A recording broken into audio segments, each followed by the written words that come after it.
Então, bom dia a todos. É uma honra receber a doutora Maria Lúcia Gomes Ferraz. Nós somos contemporâneos aqui na Escola de Medicina. Ela fez toda a formação dela aqui na escola, mestrado na gastroenterologia aqui da Escola de Medicina, da Unifesp. Fez pós-doc na Michigan University, nos Estados Unidos. E ela é professora associada da disciplina de gastroenterologia da Escola da Unifesp e é vice-chefe da disciplina. O artigo mais citado dela é um artigo publicado no Lancet sobre hepatite C, que tem 965 citações, o índice H dela, é só um indicador, é 23. Bom, obrigado, Lúcia, por você ter vindo aqui. Imagina. Nós temos um ambulatório de hepatorim, que tem muitos anos já, tanto para os pacientes em diálise como para os pacientes transplantados. E esse é o mês Julho Amarelo, né, que é o controle de hepatite em geral, acho que não é só hepatite C. Nós convidamos a doutora Lúcia para falar sobre hepatite C em diálise e transplante e a perspectiva de sua eliminação. Essa primeira meia hora que nós estamos discutindo, nós abordamos um pouco desse assunto já, que ela vai apresentar agora. Então, muito obrigada, Lúcia. Imagina. Muito obrigado e bem-vinda aqui. Eu estou super feliz de estar aqui. Realmente me sinto em casa, né? Nós somos parceiros aí há muitos anos, não vamos nem falar quantos, né, Edina? Edina foi meu R2. E é um prazer enorme estar aqui. Nós temos várias publicações em conjunto que são fruto dessa sinergia que a gente tem, né, entre a hepatologia e o rim. Os residentes aqui da Nefro passam lá com a gente aprende muito também com eles, então é um prazer enorme estar aqui. Nós vamos falar então da hepatite C na diálise e no transplante renal e a perspectiva da sua eliminação. Sabe o que eu posso passar? Pode. Pode passar, por favor. Você passa? Tá, obrigada, Ana. Bom, então falando um pouquinho sobre vírus C, como nós estávamos comentando antes, né? É um vírus que tem uma distribuição universal. Hoje em dia se estima que existam 70 milhões de pessoas no mundo com vírus de hepatite C, com diferentes prevalências, né? Então, nós não temos uma prevalência muito alta de vírus de hepatite C, mas existem regiões aí que vocês estão vendo da Ásia, da África, com prevalências altas de infecção pelo vírus da hepatite C. Então, aqui no Brasil, o que se estima é que exista uma prevalência de 0,7%, mais ou menos, de pessoas anti-HCV positivas, o que daria aí um número próximo de 1 milhão de pessoas, né? Nem todas essas pessoas são virêmicas, algumas porque resolveram espontaneamente a infecção, outras porque foram tratadas no passado. Então, se estima que nós tenhamos mais ou menos umas 650 mil pessoas aí virêmicas que nós precisamos encontrar e tratar. Isso dá uma prevalência de 0,4%, 0,5%, que não é tão alta quando a gente vê o mundo como um todo, né? Então, como foi comentado anteriormente e lembrado, a Organização Mundial da Saúde, em 2016, ela colocou uma visão, que seria um mundo no qual a transmissão das hepatites virais acabasse e todas as pessoas tivessem acesso a tratamentos seguros, acessíveis e efetivos. Então, para alcançar essa visão, foram estabelecidas metas para uma eliminação das hepatites virais como problema de saúde pública. Então, vocês viram que não está falando em erradicação, né? Está falando em eliminação como um problema de saúde pública até 2030. E para alcançar isso, precisariam metas relacionadas à prevenção, ao diagnóstico e ao tratamento. Em relação à prevenção, a cobertura vacinal de hepatite B, a segurança do sangue a ser transfundido, e nos países que têm este problema mais candente, o acesso a injeções seguras e para controlar também a transmissão através de injeções intravenosas. 90% das pessoas diagnosticadas e 80% dos elegíveis tratados. Essas são as metas para 2030, que está aí, né? Faltam 9 anos, para a eliminação da hepatite C. Então, a pergunta que foi feita, né? Como é que está o mundo em relação a essas metas que foram estabelecidas? Então, aí eu coloco para vocês os países que estão mais na frente em relação a essas metas. Então, os melhores que nós temos vão alcançar, provavelmente, estas metas em 2038. Então, em 2030, ninguém, pode esquecer, já foi. 2038, Espanha, França, o Egito, né, tinha uma prevalência altíssima e foi um trabalho focado para encontrar as pessoas, tratar as pessoas, e a Islândia, que é um paísinho desse tamanho, né, esses países realmente têm uma perspectiva razoável em 2038. E como é que nós estamos? Isso é um consórcio, o Polaris, que vai avaliando mês a mês como é que está esse reloginho de alcance das metas, né? E o Brasil se estima que nós vamos alcançar essas metas em 2051. Então, se continuarmos no par e passo que estamos, né? Se alguma coisa for feita, isso pode modificar. Mas mais de 20 anos além do previsto para alcançar essas metas, principalmente por causa do diagnóstico, que é aquela barra vermelha ali. Então, quais seriam as estratégias para melhorar esse cenário, né? Tem se falado muito como uma estratégia a questão da microeliminação. Tá bom, não vamos então tentar eliminar isso no país inteiro, de todo mundo, tá? Vamos pegar nichos e tentar eliminar nesses nichos, que fica mais fácil de abordar. Então, algumas populações foram consideradas para essa microeliminação. Por exemplo, usuários de drogas intravenosas, prisioneiros, homens que fazem sexo com homens, as mulheres grávidas e os pacientes em hemodiálise. Pode passar? Então, falando dessa população específica, vamos falar um pouquinho desta interação entre hepatite C e rim, né? Hoje em dia a gente sabe que a hepatite C não é uma doença hepática, ela é uma doença sistêmica que afeta uma série de órgãos e sistemas, né? Então vocês estão vendo aí nessa figura à esquerda a quantidade de alterações que a gente pode ter em decorrência da infecção pelo vírus da hepatite C, né? Então, desde alterações neurológicas, cardíacas, endócrinas e musculares, enfim, uma série de coisas. E um grande órgão que pode ser afetado por esta infecção é o rim. Em relação a esse envolvimento do rim na hepatite C, em geral, ele é mediado pela formação da crioglobulinemia, né? Então, o vírus da hepatite C, ele estimula o linfócito B, e essa estimulação do linfócito B pode dar origem a crioglobulinas. Essas crioglobulinas se depositam no rim e vão causar a famosa glomerulonefrite membrano-proliferativa associada ao vírus da hepatite C. Pode passar o próximo? Então, as comorbidades que a gente encontra mais comumente nos pacientes com hepatite C são depressão, o diabetes e a doença renal crônica, que pode ser encontrada em cerca de 10% dos pacientes com hepatite C, nos seus diferentes graus. Então, essa associação vírus C e rim, ela é uma associação de mão dupla, né?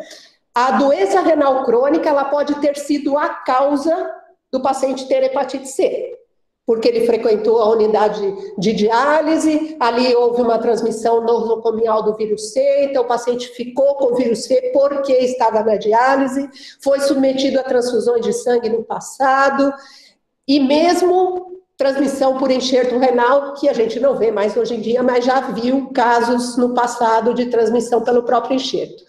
E a outra mão da coisa, né? O vírus C como causa da doença renal crônica. Aí que entra o que nós estávamos falando, né? As glomerulonefrites, associadas ou não à crioglobulinemia, mais comumente as membranoproliferativas, mas podem ter também as membranosas, as GESFs. Esses pacientes podem ter uma proteinúria persistente e podem até evoluir para doença renal crônica terminal. Então, é uma via de dupla mão. A prevalência de vírus C em pacientes hemodializados é alta. Se estima que no mundo como um todo, mais ou menos 10% dos pacientes sem diálise sejam infectados pelo vírus da hepatite C. Vocês estão vendo aí que tem regiões com prevalências muito mais altas, né? E o Brasil está ali colocado como uma prevalência de 3,2. De qualquer forma, seja qual for o número que a gente está vendo aí, essa prevalência de vírus C, ela é 4, 5 vezes maior no dialítico do que na população geral, em todos os países, né? Então, tinha mostrado para vocês lá que nós temos 0,7% de hepatite C no Brasil, em dialítico a gente tem 3,2%, numa estimativa, pode passar mais ou menos otimista, né? Porque da onde que vem esses dados? Eles vêm do censo da SBN, que é feito para avaliar a prevalência de hepatite C. A boa notícia é que isso está caindo ao longo do tempo, né? Então, com todas essas medidas de controle e tudo mais, a prevalência está caindo, mas essa prevalência é baseada num censo onde se envia um questionário e o centro responde, e os centros mais organizados e mais participativos é que respondem. Então, a gente tem certamente uma prevalência subestimada. E a gente está vendo isso agora no inquérito que eu vou mostrar para vocês, né, de microeliminação, que essa prevalência no Brasil ela deve ser certamente maior do que 3%. No transplantado renal, no Brasil, a gente não tem dados muito claros da prevalência, mas nós tivemos a oportunidade de fazer, junto com Medina, um levantamento. Então, em 11 mil, quase 12 mil transplantados renais, a gente encontrou 387 pacientes anti-HCV positivos, e isso foi num período longo, né? Lá desde 93 até 2014, e a gente viu que essa prevalência também veio caindo, né? No período mais antigo era de 7%, no período mais recente 4,9% dos transplantados renais estavam com infecção pelo vírus C, e a gente tem procurado tratar todos eles. Qual que é o problema? Qual é que é o impacto do vírus C nesses pacientes com doença renal crônica? A gente sabe que os pacientes com anti-HCV positivos, quando a gente compara com os anti-HCV negativos, eles têm uma sobrevida pior quando estão em diálise, né? Então, o vírus C compromete a sobrevida do paciente dialítico. Pode passar. E no transplantado renal também acontece a mesma coisa, né? A sobrevida do paciente e principalmente a sobrevida do enxerto são comprometidas quando você tem uma infecção ativa pelo vírus da hepatite C. Bom, e se a gente quiser ter unidade de diálise livre de hepatite C, o que precisaria ser feito? Bom, em primeiro lugar, adesão às medidas de precaução padrão, porque a gente sabe que a contaminação é ambiental. Então, já comentamos isso no início, né? Desde os trabalhos pioneiros do Miguel Sendoroglu, ficou constatado que a disseminação do vírus C ela é no ambiente de diálise, então precisa muito cuidado e adesão às medidas de precaução padrão. É preciso fazer o diagnóstico precoce de novas infecções dentro da diálise, porque uma infecção pode contaminar a unidade inteira, né? Então, assim que for diagnosticado um caso, ele precisa ser tratado e os outros pacientes avaliados para tratamento e tratar os portadores, né? Então, com esse tripé, a gente tem a perspectiva de buscar que as unidades de diálise sejam livres de hepatite C. Para identificar novos casos, é necessário fazer a sorologia de todo paciente novo que entra, óbvio, ou que muda de diálise, anti-HCV em todos os pacientes na avaliação pré-transplante, como vocês fazem, anti-HCV de 6 em 6 meses na diálise, isso é portaria, né, das unidades de diálise, Encontrando um caso anti-HCV positivo, ele precisa ser submetido à pesquisa do HCV-RNA, que é quem vai dizer se aquele paciente é virêmico ou não, transmissor ou não, e se precisa ser tratado ou não. A ALT é mensal nas unidades de diálise, e isso também é portaria, né? E é importante ressaltar que ela é um elemento importante, porque pequenas elevações da ALT, elas já podem indicar que está havendo eventualmente uma infecção aguda, né? Como vocês sabem, a ALT é anormalmente baixa no paciente dialítico. Então, mesmo que ela não fuja do valor de referência, às vezes ela tem uma subida significativa e isso pode levantar a suspeita e esse paciente pode, por exemplo, repetir a sorologia ou fazer um HCV-RNA. Se um novo caso for identificado, todos os pacientes da clínica devem ser testados com PCR para HCV-RNA.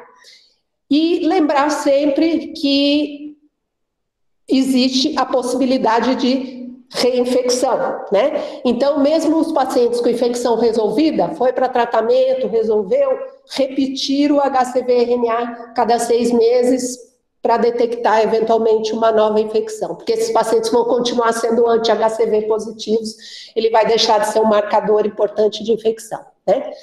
E tratar os portadores. Então, para tratar, o que a gente precisa? Estabelecer que existe viremia. Isso a gente faz através do HCV-RNA ou da carga viral. Identificar o grau de fibrose, porque é importante saber se é cirrótico ou não cirrótico.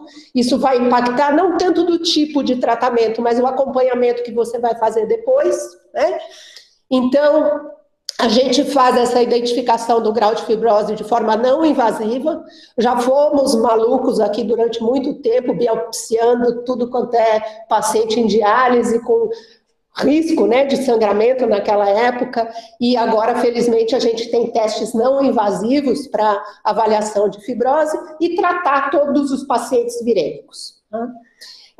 Só lembrando algumas peculiaridades diagnósticas que a gente tem nessa população, né? No vírus B, vocês se deparam todo o tempo com dificuldades na sorologia do vírus B do dialítico, né? Tem hora que vem um marcador e depois desaparece, é uma sorologia complicada do vírus B no dialítico, mas no vírus C não é. Desde que a gente saiba que o anti-HCV funciona muito bem no paciente em hemodiálise, não costuma dar falso negativo, nem falso positivo. Os testes de terceira geração são ótimos para o paciente em hemodiálise. Já no transplantado renal, por conta da imunossupressão, você pode eventualmente ter um anti-HCV negativo. Então, se a suspeita de uma hepatopatia for forte no paciente transplantado renal, tem que fazer um HCV-RNA, porque o anti-HCV só pode deixar de estar diagnosticando o vírus C num transplantado renal. Agora, por outro lado, em relação ao PCR, a situação se inverte. O PCR que pode dar algum problema no paciente em hemodiálise, porque o paciente dialítico costuma ter uma carga viral mais baixa, existe remoção na diálise, existe interferência de heparina, existe uma série de coisas que podem causar o que a gente chama de viremia intermitente. Ora está positivo, ora está negativo. Então, não se contentem, se houver uma suspeita forte de hepatite C, um anticorpo positivo, uma LT alterada, com um só HCV-RNA. Façam pelo menos 2, né, para ter mais certeza que não tem viremia.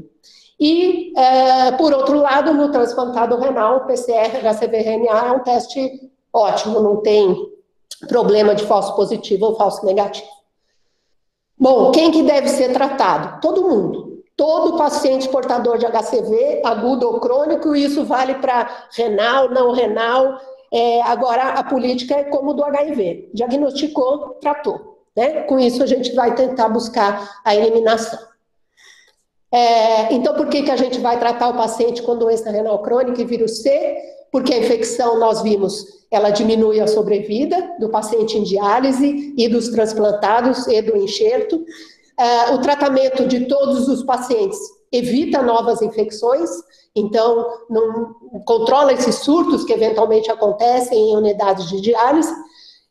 E principalmente porque o tratamento atual é simples e seguro. A gente vê pelo Brasil afora que as pessoas ficaram muito marcadas com a era interferon, né?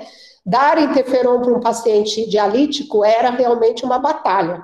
Muito evento adverso, muita complicação, mas agora os tratamentos são super seguros, pouquíssimos eventos adversos, e o paciente poderia eventualmente ser tratado pelo próprio colega da unidade de diálise, com conforto, segurança, sem precisar se deslocar, e dessa forma a gente pode não sonhar, ter a perspectiva mesmo, que a hepatite C pode ser eliminada das diálises no Brasil. O tratamento todo de hepatite C, ele é regulamentado pelo protocolo clínico de diagnóstico e tratamento do Ministério da Saúde. Então, o SUS fornece tratamento para todo portador de hepatite C e no nosso, esse PCDT tem versões, né? No nosso PCDT atual, o tratamento para paciente com taxa de filtração glomerular inferior a 30 é esta associação Glecaprevir, Pibentasvir, que a gente chama de GP, para ficar mais fácil. E esse GP é uma droga pangenotípica, então esses pacientes não precisam de genotipagem, né? Uma vez detectada a viremia, ele já pode ser tratado com GP. Se ele não for cirrótico, 8 semanas de tratamento. Então, toma 3 comprimidinhos ali por dia, de manhã, depois do café da manhã, durante 8 semanas, acabou, está curado, né? Se for cirrótico, são 12 semanas. E lembrando que, como existe um inibidor de protease nesta combinação, e se for um cirrótico descompensado, esse tratamento não está indicado, mas a gente tem outras alternativas para ele. O que pode ocorrer no tratamento? Muito poucos eventos adversos, o tratamento é super bem tolerado, mesmo na doença renal crônica, as reações adversas são muito pouco frequentes, a gente tem visto um pouco de prurido, o dialítico já tem um certo prurido às vezes, né? E com alguns tratamentos a gente tem visto eventualmente esse prurido se identificar, e o resto a gente nem vê, mas é descrito, fadiga, náusea, cefaleia, mas nada que necessite suspensão do tratamento, né? Então, tratamento super bem tolerado. E como é que a gente acompanha esse tratamento? Na verdade, não precisa nenhum exame específico para seguir o tratamento, porque antigamente, por exemplo, a gente dava ribavirina, né? Ribavirina é uma droga que provoca uma hemólise e que pode ser muito importante no paciente dialítico, então tinha que fazer acompanhamento cada 15 dias no começo e tal. Com esse tratamento não precisa nenhum exame específico, pode dar o remédio para o paciente e mandar ele voltar 3 meses depois do término, só para a gente ver se respondeu ou não respondeu. Então, o que a gente chama de resposta virológica sustentada é esse PCR negativo 3 meses após o término do tratamento. Se tiver negativo, a gente pode rotular esse paciente como paciente curado. E a gente repete uma vez por ano esse RNA, ou cada 6 meses, para controle de reinfecção, mas não de recidiva. Não existe recidiva com esse tratamento, mesmo no paciente submetido a transplante, como foi perguntado aí no nosso bate-papo, né? E lembrar sempre que o paciente curado, ele vai continuar sendo anti-HCV positivo, né? Então, isso às vezes gera um certo desconforto em unidade de diálise que separa, não separa, o paciente vem para a gente, estão querendo que eu volte para o lugar dos vírus C, eu já tratei e tal. E, na verdade, a gente sabe que não precisa separação, né? Desde que se tomem todos os cuidados. Mas esse paciente continuará sendo anti-HCV positivo e uma preocupação econômica, né, das diálises é se esse paciente vai poder continuar descartando o dialisador. Isso já foi conversado, o Ministério da Saúde, ele vai continuar descartando o dialisador, né, então a remuneração desta diálise continuará sendo como sempre foi. O que se espera como resposta a esse tratamento? Vocês estão vendo aí, esse é um estudo japonês com 241 pacientes, né, e em vários graus aí da sua insuficiência renal crônica, e praticamente 100% dos pacientes foram curados. e é o que a gente vê lá no nosso ambulatório, né? Praticamente teve um paciente que tratou um mês, ele teve um flutter, teve que parar o tratamento, um dialítico, e aí com um mês de tratamento até hoje ele está curado e resolveu a infecção, né?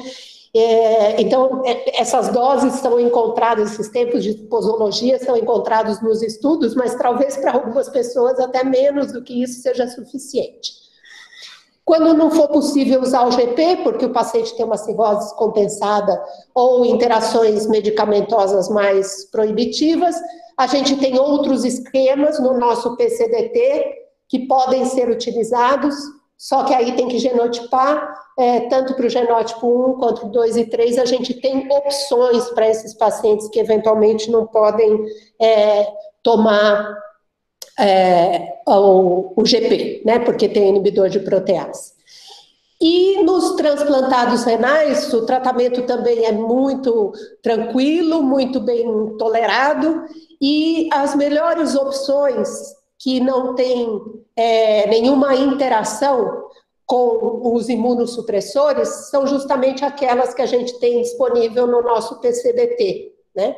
Que é a associação de sofosbuvir com ledipasvir, que no nosso PCDT é aplicável aos pacientes com genótipo 1, e o sofosbuvir com velpatasvir, que é a nossa opção de PCDT para pacientes com genótipos 2, 3, 4, 5, 6. Então, vocês estão vendo aí que a interação com todos os imunossupressores é tranquila, então é muito fácil também tratar um transplantado renal hoje em dia, e também esperando praticamente 100% de cura em transplantados renais. Eu não lembro de nenhum transplantado nosso lá do serviço que não tenha respondido ao tratamento da infecção pelo vírus C, né? Então, hoje em dia, o tratamento está muito fácil, muito tranquilo, tanto para pacientes dialíticos como para transplantados renais. E agora vem essa questão que foi levantada, né? Que é o transplante do doador HCV positivo para um receptor HCV negativo, né? Então, tem esse algoritmo aí que saiu no Hepatology, quando essa questão começou a ser ventilada, né? Então, você tem um doador infectado, ele é anti-HCV positivo. Aí você faz o RNA nesse doador. Esse doador poderá ser virêmico, que é esse da direita, ou ele poderá ser não virêmico. Se esse doador for anti-HCV positivo não virêmico, você pode transplantar para receptores HCV negativos, não tem maior problema, mas salutar monitorar o HCV-RNA depois do transplante. Agora, se esse doador for virêmico, você pode ter duas opções, né? Ou usar este rim num receptor RNA positivo, ou usar este rim também num receptor negativo. E fazer o tratamento com as drogas antivirais depois do transplante. Então, cada vez mais tem sido acumulado na literatura evidências do sucesso dessa prática, né? Pode passar o próximo? Tem vários estudos na literatura, o Fabrizi, ele publica muito em pacientes renais, né? E ele fez esse levantamento que saiu agora, de vários trabalhos na literatura que adotaram essa prática, né? De doadores com vírus C, virêmicos, cujo órgão foi aproveitado em pacientes HCV negativos, né? E vocês estão vendo ali a taxa de resposta virológica que aconteceu nesses receptores. Ninguém ficou virêmico, né? Praticamente 100% aí de erradicação da viremia, com diferentes esquemas terapêuticos, tem um monte de drogas aí que foram utilizadas para tratar esse vírus C, e os tempos também variaram, né?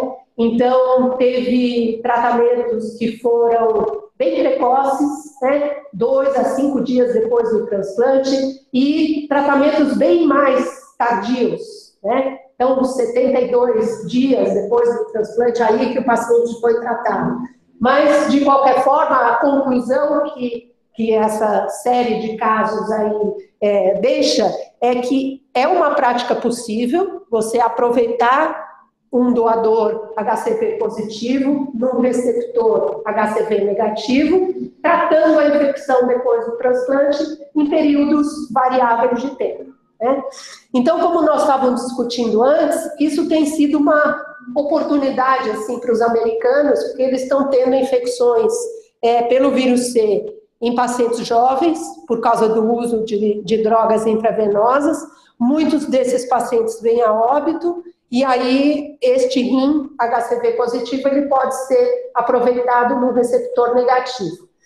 No nosso país, a situação é um pouco diferente, né? Uma vez eu conversei isso com o Medina, depois quero que ele me atualize em relação a isso, mas ele me disse que o número de doadores anti-HCV positivos era muito pequeno, que isso não era uma oportunidade para a gente aproveitar rins de doadores HCV positivos. E, por outro lado, além de ser pouco frequente, né, a nossa infecção pelo vírus da hepatite C, ela é uma coisa de gente mais idosa, né? Se vocês forem num ambulatório nosso lá de vírus C, parece um ambulatório geriátrico, né? Porque são pessoas que se infectaram no passado, com transfusões de sangue, com cirurgias grandes, com transmissões lá atrás, né? E são pessoas hoje que têm 60, 70 anos, então, muitas vezes é um rim que não vai ser útil para esse pool de doadores. Mas isso tem sido cada vez mais discutido. E, por fim, o que eu queria abordar com vocês é o que nós estamos fazendo no Brasil para buscar essa tal microeliminação nas unidades de diálise, né? Então, nós temos um projeto nacional de eliminação da hepatite C nas unidades de diálise. Esse projeto já vem andando aí há vários meses, né? Ele é uma iniciativa da Sociedade Brasileira de Hepatologia, junto com o Instituto Brasileiro do Fígado e a Sociedade Brasileira de Nefrologia. Então, nós estamos todos envolvidos aí nesta luta, onde o objetivo é criar um registro nacional de todos os pacientes com sorologia positiva para hepatite C, nas unidades de diálise no Brasil, né? Identificar os pacientes com indicação de tratamento e tratá-los com as medicações disponíveis no SUS, né? E dessa forma tornar as unidades de diálise do Brasil livres de hepatite C. Então, é um objetivo ambicioso, mas completamente factível, desde que todos se envolvam aí nesse grande projeto, né?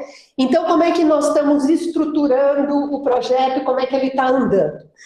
Existe uma dupla, às vezes é mais que uma dupla, de nefrologistas e hepatologistas que atuam em conjunto em cada estado do país. Então, para os 26 estados aí foram formadas duplas, né? E essas duplas têm o compromisso de atingir esses objetivos aí que nós colocamos. Fazer o levantamento, registrar e tratar os pacientes. Para que o projeto ande de forma mais coordenada, a gente tem, então, um líder responsável por cada região do país, né? Então, a Denise Simão é responsável pela região sul, ela vê lá o que está acontecendo em Paraná, Santa Catarina, Rio Grande do Sul. O Álvaro, ele é o responsável pela região sudeste. O Ciro é a liderança da região centro-oeste. O Moura Neto pela região nordeste e a Tatiara pela região norte.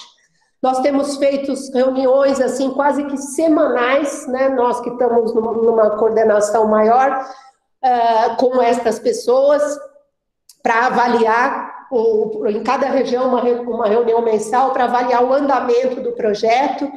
Pode passar. Então, como é que é a logística da coisa? Os nefrologistas estabelecem contato com as unidades de diálise do seu estado e registram essas unidades na base de dados, e ali são registrados todos os pacientes anti-HCV positivos daquelas respectivas unidades. Os hepatologistas auxiliam na logística de encaminhamento para exames e acesso à medicação.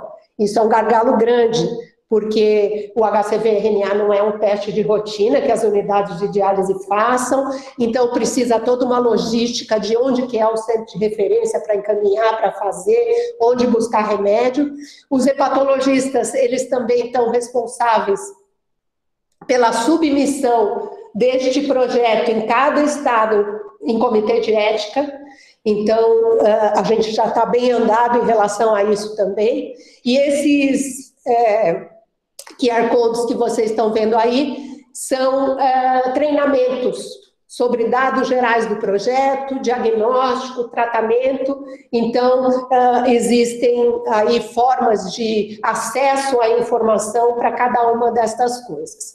O desafio é imenso, né? Porque a gente tem 805 unidades de diálise no país, distribuídas aí nas diferentes regiões e nos diferentes estados. 55% dessas unidades são unidades satélite, 45% são unidades hospitalares. Então, precisa estabelecer contato com todas essas unidades e registrar os pacientes de todas essas unidades. A gente imagina que sejam mais ou menos uns 3.000 pacientes que a gente vai ter aí nesse registro, né? Isso é só para mostrar para vocês como é que é o nosso cockpit aí de monitoração do projeto. Então, é só um exemplo aí da região norte.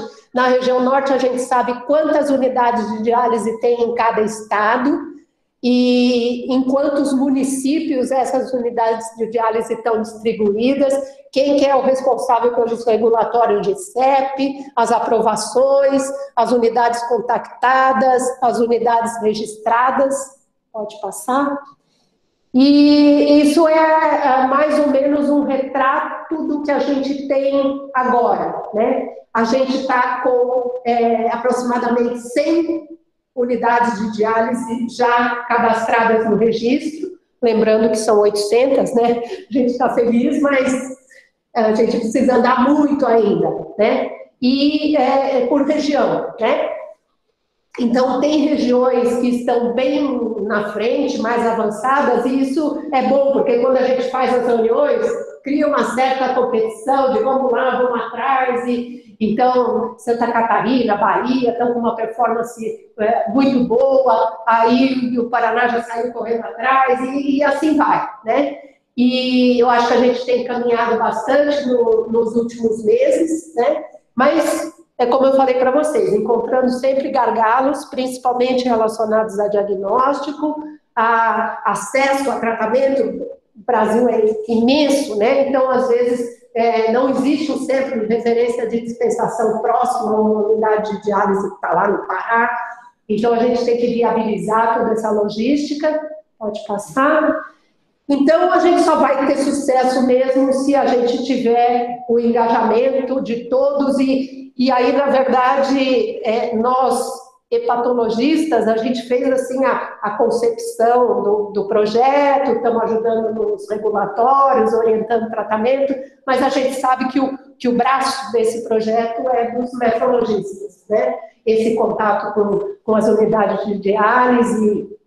Então, a gente precisa realmente o engajamento de toda a comunidade nefrológica para que isso dê certo. Aí tem um contato, basta entrar em contato com...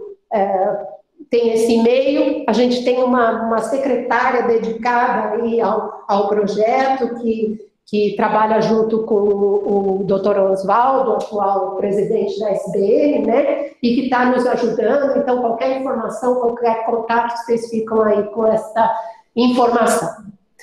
Então, acho que era isso. Obrigada.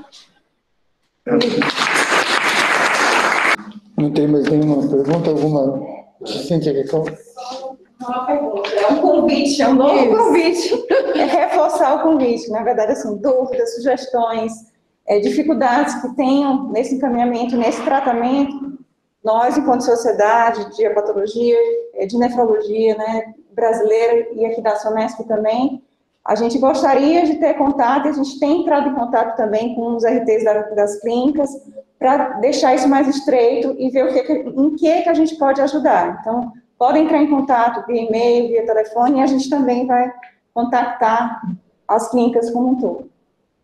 Sem dúvida, um convite a todos. Participem. E muito obrigada pela atenção, foi um prazer enorme estar aqui.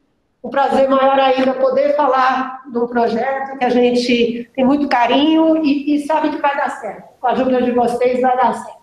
Deixa eu, antes de passar a palavra para a Lúcia de novo, anunciar a próxima reunião a reunião da próxima semana. É a doutora Daniela Ponce, que é professora em Botucatu. Ela vai falar sobre diálise peritoneal na insuficiência renal aguda pós-Covid, evidências nacionais e internacionais. Né? Ninguém fala mais em diálise peritoneal. A Daniela Ponce trabalha bastante com essa modalidade e ela tem uma experiência muito grande.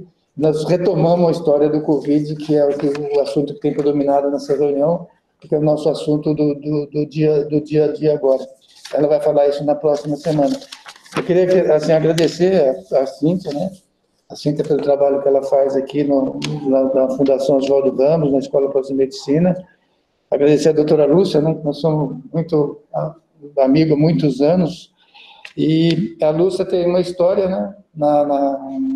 Na formação de profissionais de hepatite, desde que ela começou, terminou a residência, ela é hepatóloga do Brasil. E parabéns aí pela história que você fez, parabéns por todo o seu trabalho. E muito obrigado a todos pela presença, e eu vou passar a última palavra para a doutora Lúcia. Então, mais uma vez, obrigada. Estar aqui com Medina é um prazer enorme para mim. Eu tenho um respeito imenso pelo Medina, pelo trabalho que ele faz.